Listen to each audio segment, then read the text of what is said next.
Friends, have you ever considered which warnings in the Bible are the most solemn?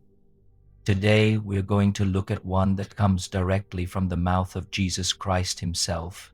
In the book of Luke, Jesus says just 3 words, but they are packed with meaning.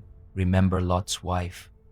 Think about that for a moment. Out of all the great heroes of faith, Abraham, Sarah, Ruth, Hannah, Jesus chooses to highlight someone whose soul was lost forever.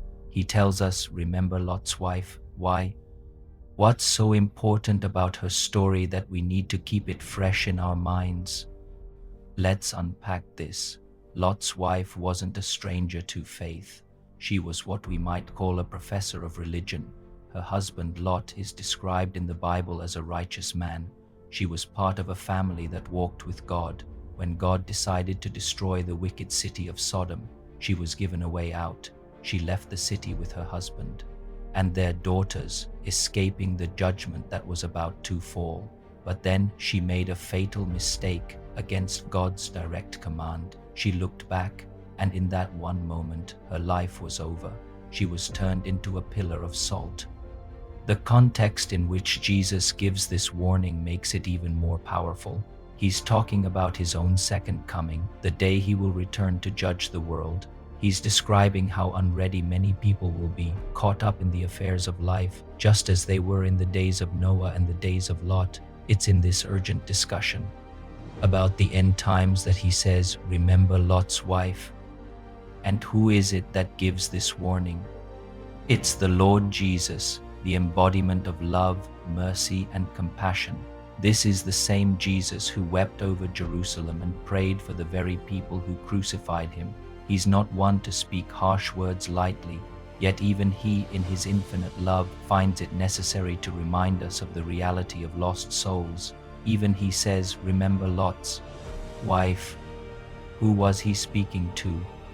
Not to his enemies, the Pharisees and scribes, but to his own disciples. He was talking to Peter, James, and John, his inner circle, the people who loved him and followed him.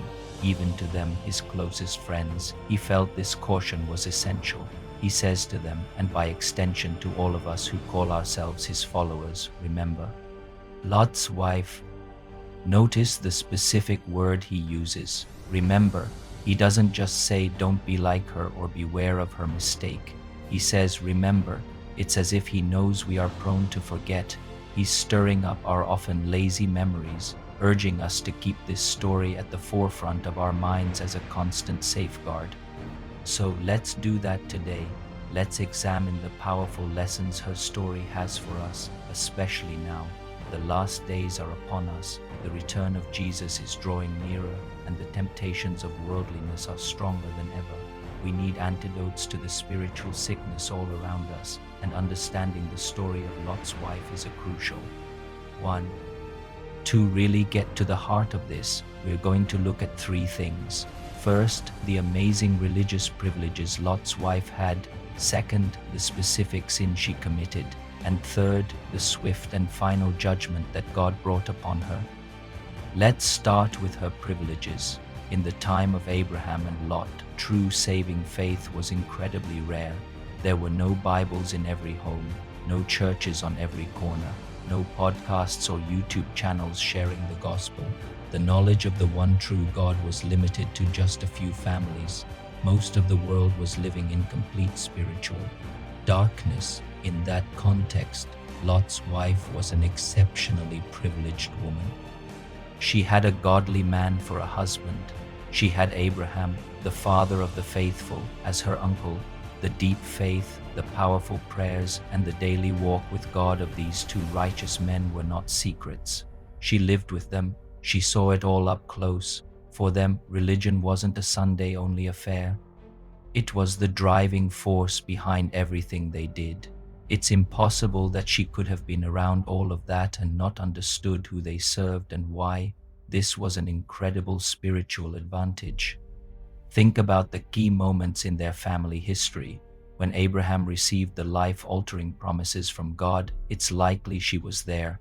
When he built altars to worship God, she was probably there.